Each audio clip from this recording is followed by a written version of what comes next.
right. This is New Interchange 2, book page 96.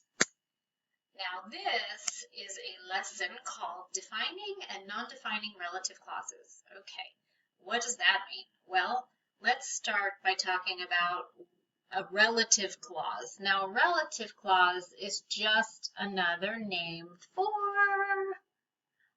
an adjective clause, okay? So sometimes people call them relative clauses, but in our grammar books, we call them adjective clauses. Now, we have talked about adjective clauses before, so I just want to go over that with you. Now, an adjective clause describes nouns and adjective clauses describe nouns and contain a subject and a verb. So you know clauses have to have a subject and a verb. But this type of clause is used to describe nouns. So if you want to describe a noun, you can just use an adjective, like this sentence. He is a friendly guy. So the word friendly is an adjective, modifying or giving us information about the noun guy. Now, if we want to use an adjective clause instead of an adjective, we would say this. He is a guy who is friendly, or that is friendly, because these are called relative pronouns. They are found in adjective clauses, and those pronouns are the subject. Well, you have to choose which one you want. You can use who or that if you're talking about a person. It doesn't matter. And then your verb is a be verb is. Okay, so you have a clause.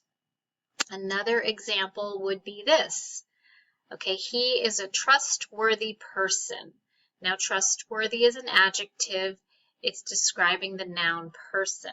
If we want to change that to an adjective clause, we could say, he is a person who I can trust, or that I can trust, or you can just, in this clause, you can omit the pronoun, the relative pronoun, and just say, he is a person I can trust. I don't know if you remember this, but in your adjective clause, if your relative pronoun is followed by a noun or a pronoun, that means the relative pronoun is an object and it can be omitted.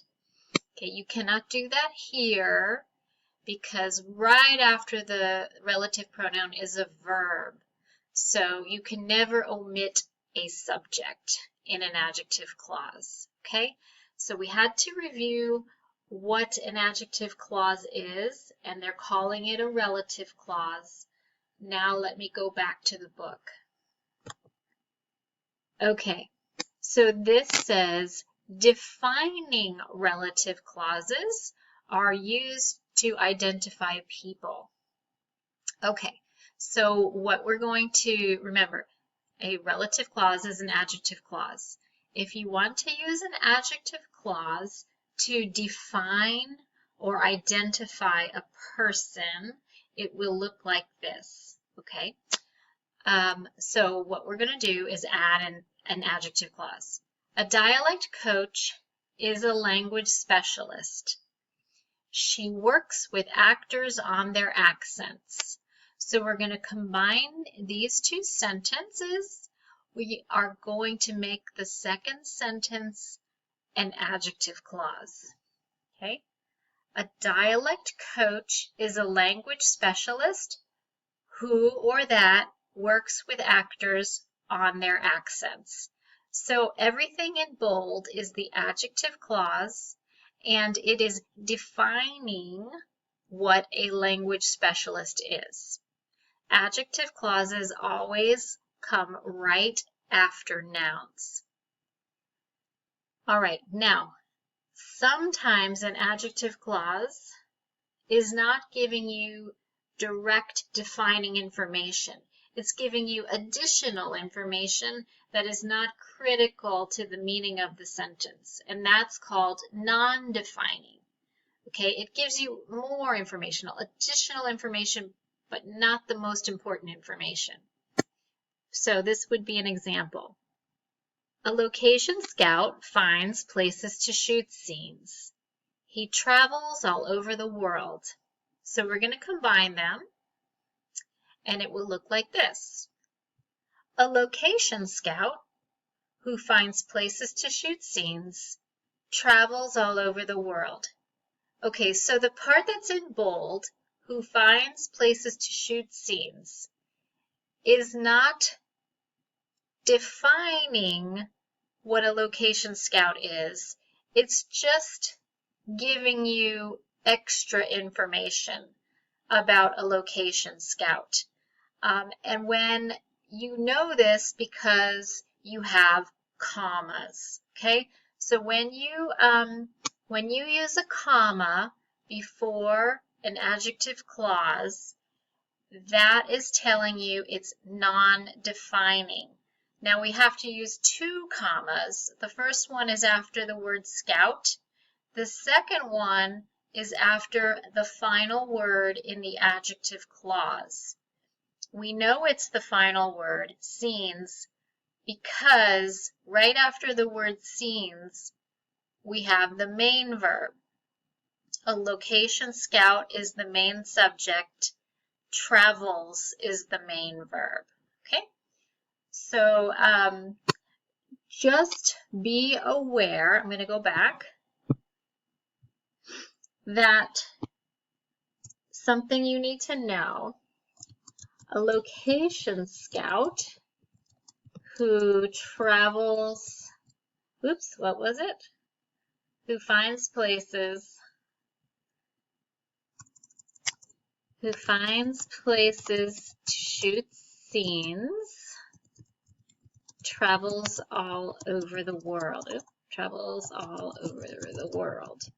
All right, when you have an adjective clause in the middle of a subject, a main subject, and a main verb like this, your adjective clause relative pronoun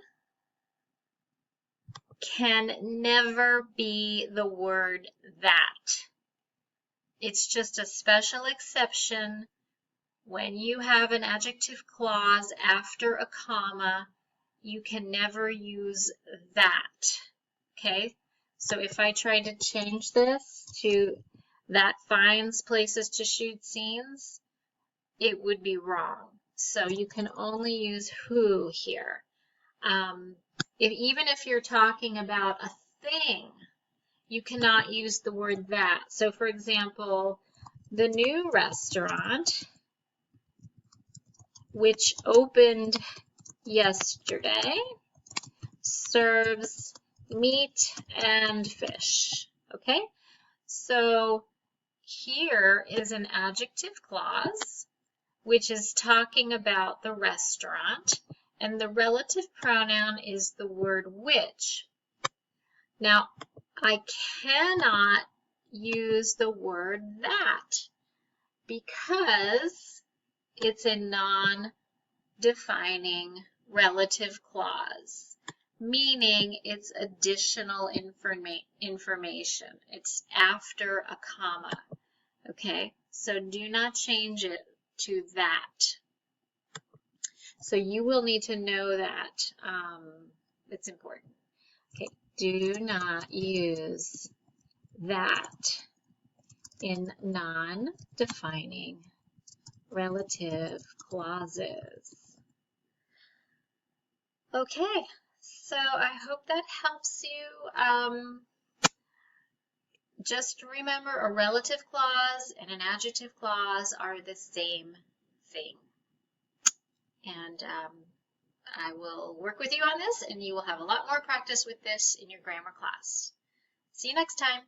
Bye-bye.